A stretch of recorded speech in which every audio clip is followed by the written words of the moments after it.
Nggak perlu bandingkan dirimu dengan pencapaian orang lain. Terlihat enak di luar, bukan berarti segampang itu untuk mencapai yang dimiliki saat ini.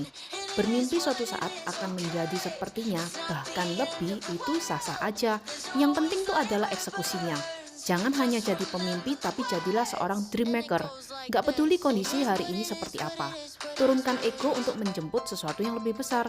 Mulai rencanakan hal apa yang bisa aku usahakan hari ini. Pertahankan ritme kerja itu. Suatu hari nanti saat dirimu menengok masa lampau, kamu bisa memuji dirimu sendiri dan berkata, akulah sang pemenang dan aku pantas ada di sini hari ini because I'm the dream maker.